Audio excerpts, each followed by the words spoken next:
بچه‌ها سلام. با یه ویدیوی دیگه در خدمتتونم. امروز اومدم یه جای خفن پارکابی رامایانا توی پاتایا با مارینو و چند تا از دوستانم اومدم. امروز میریم یه ویدیوی خفن میگیریم، اینجا رو ببینید و لذت ببرید.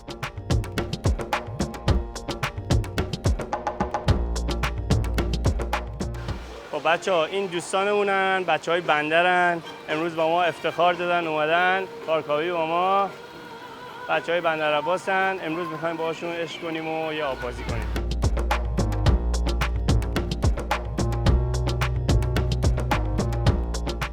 از صبح هنوز آفتابی نیست، هوا ابری امروز، چون آفتابی باشه آدم بد جوری میسوزه. می‌خوایم بریم این پشت، این سرسره بلنده، یه تابی بخوریم توش و ببینیم چه جوریه.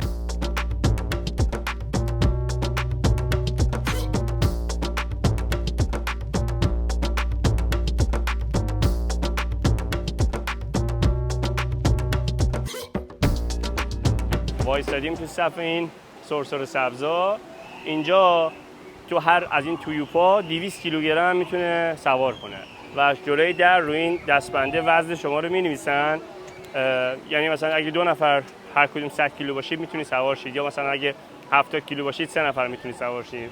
ولی من و دوستانم هممون بالای 90-95 کیلوییم، به خاطر همین تو هر تویوب نهایتش 2 تا میتونیم سوار شیم.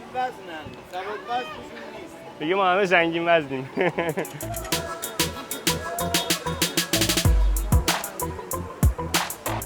الان آماده میشم که برم قشنگ تو آب. این یکی از بزرگترین سرسره هاست اینجا. خیلی حال میده. برو یا علی.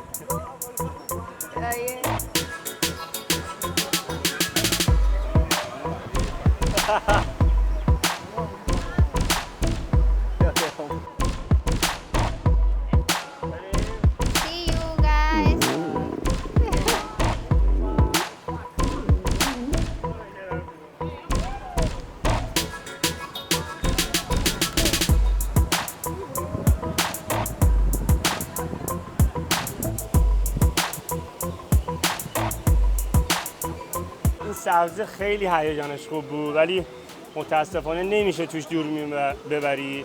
حالا شاید سری بعد یه دوربین ببرم.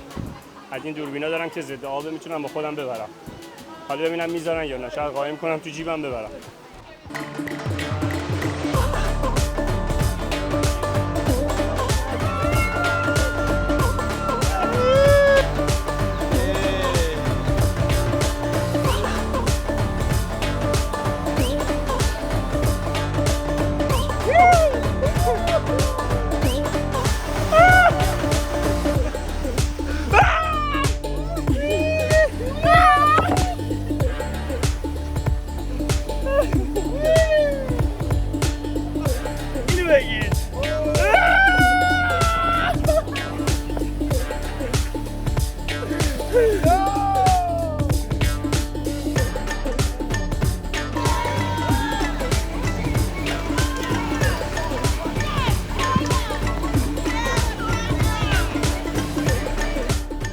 یکم با این سرسره ها رفتیم، عالی بود این دوتا. اینجا انقدر بزرگی بچه ها، اندازه یه شهره. حالا میخوام بریم یه قسمت دیگه. دوستان ما میخوان سیگار بکشن. اینا همشون سیگار میکشن و اومدن تفریح. عرضم به خدمتتون که الان میخوایم بریم یه قسمت دیگه، اونجا رو هم نشونتون میدم.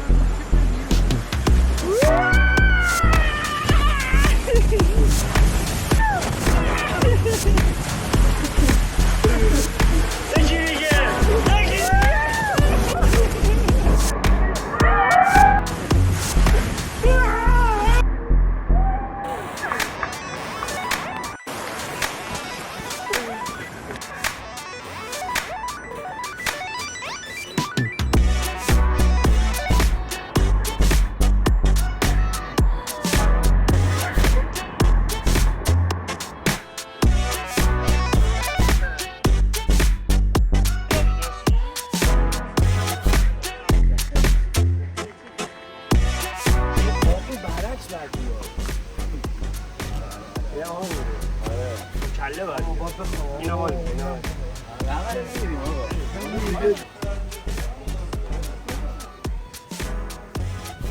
یه چیزی که راجع به این پارک هوایی باید بدونید، شما نمیتونید با خودتون غذا بیارید. من چند تا غذا آوردم، با خودم متاسفانه نذاشتم بیارم تو و اینجا معمولا غذاها رو 2 یا 3 برابر گرونتر میفروشن.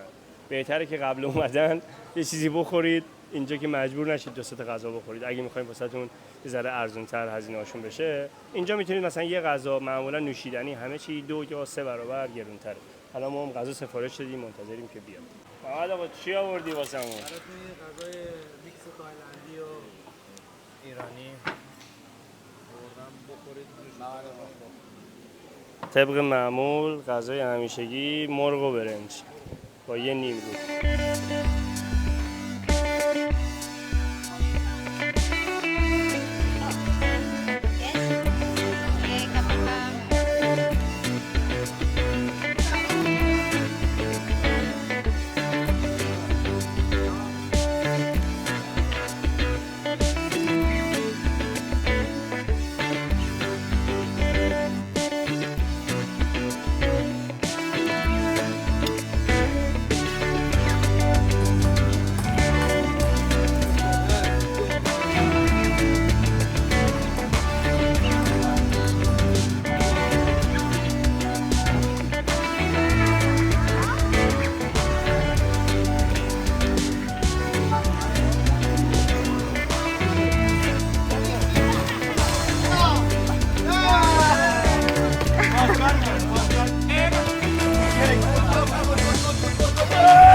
پنج نه بردیمشون چین، ایران چین. این چیه؟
یا خیلی بازی‌های باحالی داره، به غیر از حالا شنا کردن و این چیزای پرشی، میتونید از این بازی‌ها که دیدید ببینید و بیاین بازی کنید و لذت ببرید.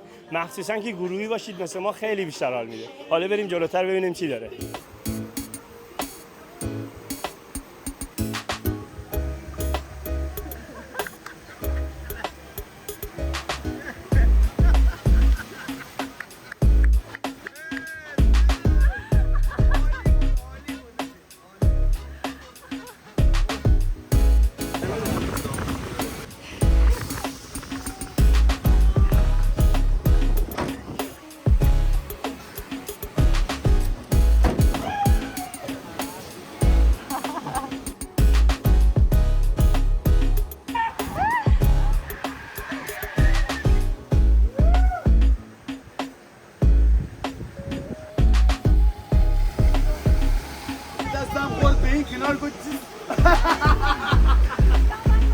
حسابی کیف کردیم بعد از کلی سقوط آزاد این پشت و بعدش هم رفتیم اینجا موج مصنوعی درست کردن، یه خورده تویوب سواری کردیم، خیلی لذت داره. حتما بچه‌ها اگه اومدید پاتایا یه پارکابی بیاد و این پارکابی هم خیلی بزرگه، اندازه شهره، خیلی سرسره‌های مختلفی داره. راستش ما دیگه خسته شدیم، یعنی الان 3-4 ساعته فقط میچرخیم این ور اونور سرسره بازی. بعد یه سری بازی‌ها هستن که میتونید انجام بدید اینجا، ولی خب خسته کننده هم هست. بعد مثلا از صبح بیان اینجا، فکر میکنم اگه بخواید همه رو انجام بدید مثلا بازی کنید، استراحت کنید، یه غذا بخورید، بعد دوباره هر چند دقیقه یه بار برید یه بازی انجام بدید.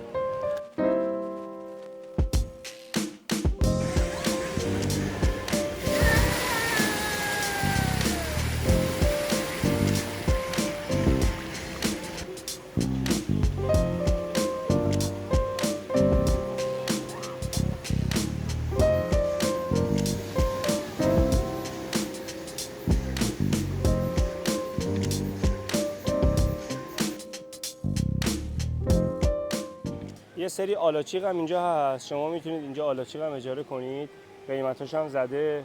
اگه مثلا با خانواده بیاید زده 1200 بعد، ولی از 700 بعد داشت، مثلا میشه $30 $20. از $20 شروع میشه، میتونید اجاره کنید بشینید اینجا.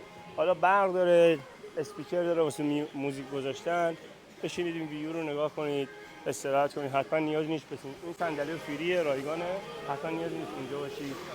بعد پارک واسه بچه‌ها داره، اگه مثلا با خانواده و بچه میاین میتونید مثلا بچه‌هاتون رو بفرستین قسمت خودش. جای باحالیه در مجموع.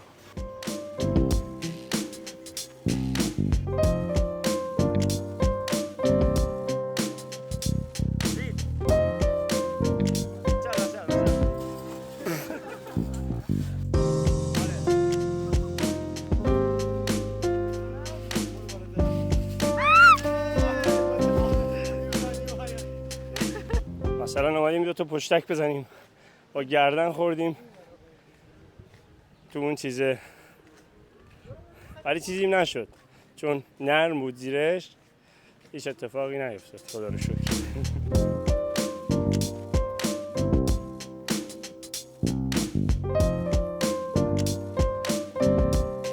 بچه‌ها شما زمانی که دستبندتون رو شارژ میکنید پول میریزید تو دستبندتون، میتونید تو این محوطه هر چی بخواید با این دستبنده پرداخت کنید. بعد میان اینجا دوباره دستبنده رو میزنن، اگه پولی اضافه اومده باشه اون رو بهتون برمیگردونه. یه چیز جالبتر بهتون بگم اینه که با این دستبنده شما هر آیتمی که میخواید استفاده کنید یه QR کد داره، اگه ببینید اینو اسکن میکنید، بعد از شما عکس میگیره، بعد موقع رفتن میایین از این ماشینه عکس رایگان رو میتونید دانلود کنید، واسهتون میفرسته تو ایمیلتون. چند روز طول میکشه بیاد، ولی به هر حال عکستون رو میفرسته. دوستان ما داریم برمیگردیم و 2 تا تاکسی گرفتیم. متاسفانه تاکسی‌های خورد تو تایلند کلاهبردارن، اینو باید بدونید حتما. تاکسی ما واسه رفت و برگشت بود که خراب شد، مجبور شدیم با یه مسیر تاکسی بگیریم بیایم. عرضم به خدمتتون که یه مسیر رو الان می‌خوایم برگردیم، اینجا ما رو نمیبرن. میگم تاکسی ما شما 7 نفری، مثلا ما 6 نفر بیشتر جا نداریم، باید 2 تا بگیریم، در صورتی که اینجا ون هست ولی ما رو نمیبرن. به هر حال مجبور شدیم تاکسی بگیریم، 2 برابر قیمت بدیم. خب اینم از پارک آبی امروز دوستان، امیدوارم خوشتون اومده باشه. فقط تونستیم همینقدر ویدیو بگیریم. اگه دوست داشتید کامنت بذارید، واسمون لایک کنید، ویدیو رو با دوستانتون به اشتراک بذارید. امیدوارم خوشتون اومده باشه. اومدید تایلند حتما یه پارک آبی هم بیاید، لذت ببرید. حواستون هم به تاکسی اینجا باشه. تو ویدیوی بعد میبینمتون. خداحافظ.